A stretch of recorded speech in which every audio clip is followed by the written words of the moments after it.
Let's go straight to the things you've been talking about. First, there's a video in trying to tackle insecurity in the state. The Niger State Governor, Omar Bago, had given some directive to the security agencies.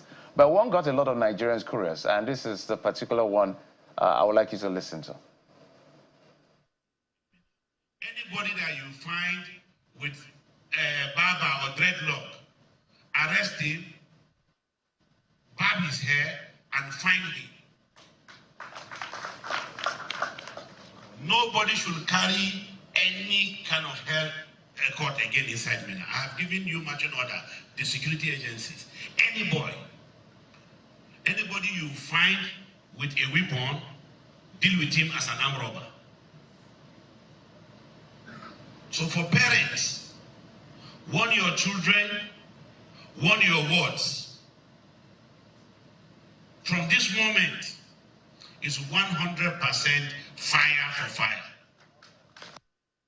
All right, the fire for fire part is not the issue. Maybe dealing with criminals the way they should be there is not the question. The part of him directing security agencies to arrest, cut the hair, and fine persons that bear dreadlocks got Nigerians curious. Because if you look at our constitution, isn't it infringing? Section 34 talks about respect for personal dignity. So Nigerians are talking. Dunsin says, I just don't understand how dreadlocks is directly related to issues in MENA. By the way, the law enforcers will misuse this. Even when this wasn't a law, they always harass young men. Now, it will just get worse. So, guys, I'm just wondering, dreadlocks, Section 34 protects people. So, for instance, I'm wearing dreadlocks. So, maybe our producer will give us, we did a slide of some Nigerians that are popular that are wearing dreadlocks, and perhaps it's an advice to them to avoid Niger State. If our producer can give us that particular slide at some point, guys. So there you have them.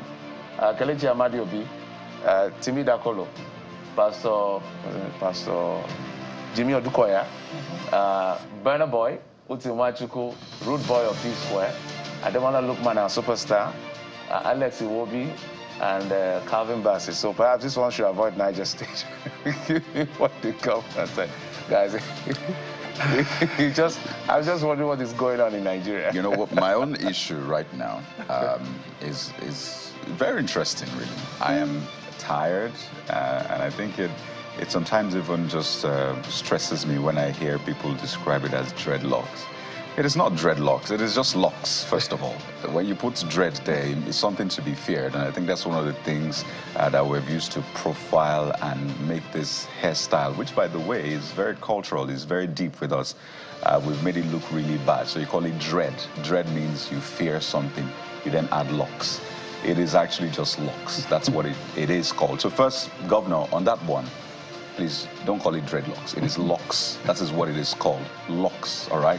And for every Nigerian, it is called locks, not dreadlocks. Secondly, is this a weapon? I've not seen anybody use the dreadlocks to harm somebody. You see, I call it dreadlocks. And again, locks to harm somebody. I think first, maybe understand where it's coming from. There's been a lot of thuggery and all of that.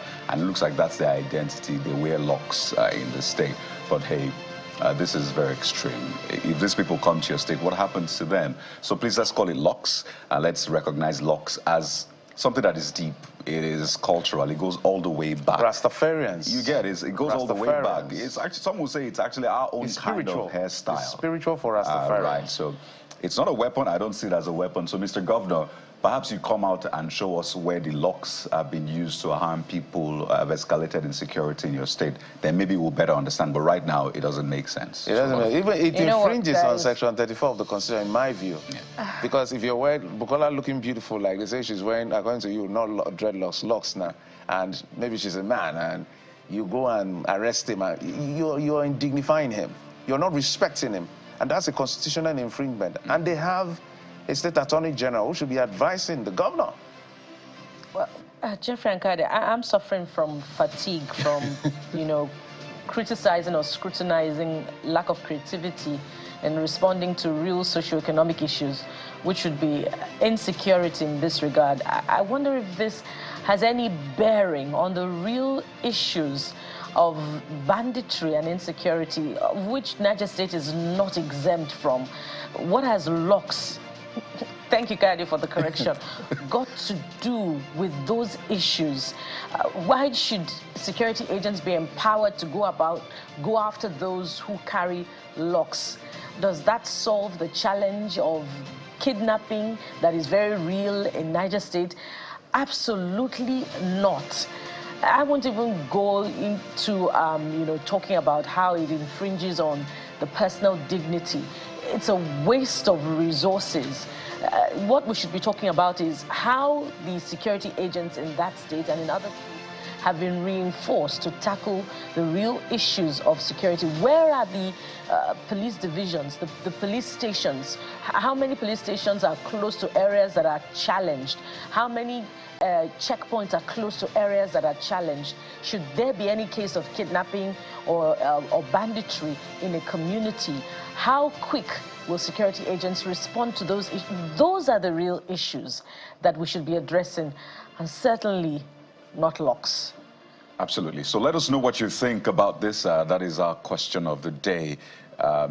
What do you think about it, really, this locks matter? By the way, I used to call it dreadlocks before until Toby corrected me, so thank you, Toby. So that's our question of the day. Is it right to arrest persons with locks in Niger State and then arrest the barber, cut their hair, and all of that?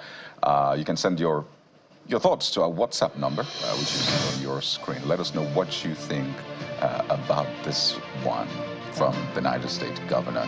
So we'll show you the WhatsApp number with which you can send us a message right now. Let us know, and we'll of course amplify some of your thoughts on the program today. I'm not a fan of locks, really, as far as hairstyling is concerned, but maybe I'll consider it. It's such that, we can advance the cause of that education, that locks is really part of our culture. It's part of who we are as a people. All right, we'll take a quick break. We'll come back in just a moment to continue the rest of the program. Join us again.